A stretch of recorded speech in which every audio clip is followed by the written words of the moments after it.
Когда Марк увидел монахиню, одиноко стоявшую на темной пустынной дороге, он скептически отнесся к тому, чтобы подвести ее, потому что эта дорога пользовалась дурной славой. Но Марк решил все же подвести незнакомку. Когда поездка закончилась, монахиня выразила свою благодарность так, как Марк не ожидал. Вы не поверите, как она его благодарила. Марк стал водителем грузовика по необходимости. Он вырос в семье, где ему не хватало родительской любви и заботы. Отец постоянно бил его, а мама так и не нашла в себе смелости заступиться за него. Марк учился в старших классах школы, когда решил, что больше не может этого выносить, и сбежал из дома. Путешествуя автостопом по стране, Марк встретил старого дальнобойщика, который сразу почувствовал, что у него проблемы. Когда его спросили, в чем проблема, Марк открылся и поделился своей историей. Тронутый историей молодого человека, мужчина решил помочь, поэтому он привел Марка в свой дом, где воспитывал его как родного. Когда Марку исполнилось 22 года, его приемный отец посоветовал ему найти более стабильную работу. До этого он помогал старику с различными поручениями. По рекомендации своего приемного отца Марк получил свою первую работу водителем грузовика и начал свою карьеру в качестве водителя-дальнобойщика. Год спустя Марк женился на красавице Синди, и она забеременела через несколько месяцев после свадьбы. Пара не осознавала, что у них будут 4 детей, пока не стало почти слишком поздно. Это привело к осложнениям со здоровьем, из-за которых Синди не могла работать, поэтому она стала домохозяйкой и помогала Марку всеми возможными способами. В положенный срок Синди родила 4 здоровых детей, 3 мальчиков и девочку. С появлением детей Марк, который не хотел быть безответственным, как его отец, увеличил количество смен на работе. Его решимость заботиться о своей семье заставила его продолжать искать дополнительные способы заработка. Вскоре вместе с другом он устроился на работу по перевозке продуктов, где ему платили больше, чем обычно.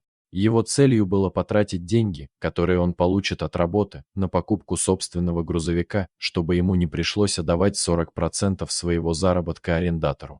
Более того, благодаря дополнительному доходу он смог бы удовлетворить все потребности своей семьи. Звучит как хороший план, не так ли? К сожалению, все пошло не так, как планировалось. Стремясь увеличить свой заработок и перевести больше товаров, Марк и его друг решили сократить время, которое они тратили на сонный отдых. Это оказалось выгодно с финансовой точки зрения, поскольку позволяло получать оплату за каждый час, проведенный за рулем. Им также не пришлось тратить деньги на ночлег в отелях. Но однажды ночью случилось нечто трагическое. Той ночью, когда Марк был за рулем и направлялся к месту следующей доставки, они попали в ужасную аварию. К сожалению, Марк задремал на несколько секунд и проснулся только тогда, когда в них врезался другой грузовик. От удара Марк мгновенно потерял сознание, а его друг не выжил. Процесс выздоровления был долгим и трудным, в результате чего Марк потерял все свои сбережения и заработок. Его семья, которая до этого жила в достатке, оказалась в нищете. Марк был упорным человеком, и поэтому ему не потребовалось много времени, чтобы вернуться на работу. Во время его первой поездки после аварии произошло нечто неожиданное. Марк вел машину в одиночку, и ему нужно было где-то остановиться на ночь, пока он не слишком вымотался. Не имея возможности позволить себе отель, он решил припарковаться на обочине дороги и переночевать там. Чтобы добраться до следующей остановки для отдыха, ему пришлось проехать по темной и пустынной дороге. Как раз, когда он собирался повернуть обратно на шоссе, он заметил монахиню, одиноко стоявшую на обочине. Монахиня протянула руку, прося подвести ее.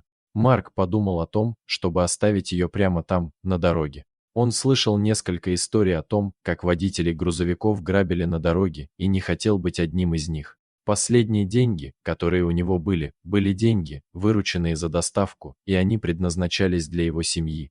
Он уже собирался уехать, но заметил измученное и испуганное выражение лица монахини. Это заставило его остановиться и пересмотреть свое решение. Опустив стекло, он сказал: «Только до ближайшей хижины». Женщина кивнула головой и забралась в грузовик. Когда Марк увидел, что она дрожит, он дал ей плед. Женщина завернулась в просторное одеяло и почти сразу же уснула. Пока она спала, Марк гадал, почему она оказалась на этом участке дороги и почему направлялась к хижине. Хижина – это стриптиз-клуб, излюбленное место многих водителей грузовиков, потому что он находился прямо на шоссе и всего в 3 километрах от места отдыха, куда направлялся Марк. Это было неподходящее место, особенно в такое позднее время. Но Марк держал свои мысли при себе. Когда они добрались до хижины, он разбудил монахиню. Но вместо того, чтобы вылезти из машины, она повернулась к нему лицом. «Я хочу попросить тебя о большом одолжении. Мне просто нужно кое-что забрать, а потом меня нужно подвезти до следующего города», — сказала монахиня. Марку ее просьба показалась подозрительной, у него возникло желание отказать ей продолжить свой путь. Но он был не из тех, кто может отказать беспомощным людям. «Хорошо, но ты должна сделать это быстро», — ответил он. Монахиня вздохнула с облегчением. Через несколько минут она вышла из клуба, но не одна. С ней была еще одна женщина, которая, по-видимому, была в состоянии алкогольного опьянения.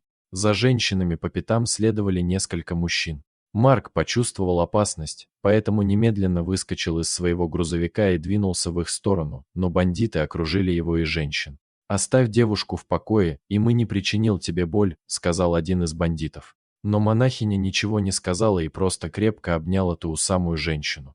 Затем Марк взял инициативу в свои руки. Он был вынужден расплатиться с ними всем своим заработком. После этого бандиты оставили их в покое. Марк забрал женщин от хижины и не останавливался, пока они не оказались далеко. Монахиня показывала ему дорогу, пока они не подъехали к огромному реабилитационному центру. У особняка их ждал пожилой мужчина. Марк поднял молодую женщину и понес ее ко входу в особняк. После того, как они благополучно передали женщину старику, Марк попытался уйти, но монахиня остановила его. «Я хочу поблагодарить тебя за все, что ты сделал для меня сегодня вечером. Я ни за что не смогла бы спасти эту заблудшую душу без твоей помощи», — сказала она, прежде чем вложила ему в руку маленькую открытку. Марк попал врасплох, когда монахиня сказала ему: «Это номер моего адвоката. Позвони ему, как только вернешься домой. Он даст тебе ключи от нового грузовика, если тебе это понадобится. Пожалуйста, прими этот подарок». Позже она рассказала, что после смерти ее отец оставил ей все свое имущество. Несмотря на то, что она ушла в монастырь, она решила использовать свое богатство и влияние, чтобы помогать женщинам успешно проходить курсы реабилитации. Женщина, которую она забрала из клуба, вела тяжелую уличную жизнь. Поэтому монахиня решила изменить ситуацию и отвезти ее в реабилитационный центр. Монахиня сказала, что это было бы невозможно без его помощи. Марк горячо поблагодарил ее, но вернул открытку с номером адвоката, сказав, что делал все бескорыстно, и пошел обратно к своему грузовику. Он только завел двигатель, когда монахиня подбежала к нему, держа что-то в руках. Это была его куртка. Он забрал куртку и уехал. Только когда он почти добрался до дома, он сунул руку в карман куртки, чтобы достать таблетки, которые ему прописали в больнице. Но вместо пузырька с таблетками Марк нащупал что-то твердое. Это была большая пачка наличных и карточка. На карточке было написано: «Миру нужно больше таких мужчин, как вы». Денег там оказалось более чем достаточно, чтобы прокормить семью. До следующей поездки. Дорогие зрители, если вам понравилось это видео, то ставьте лайк и подписывайтесь на наш канал. До свидания.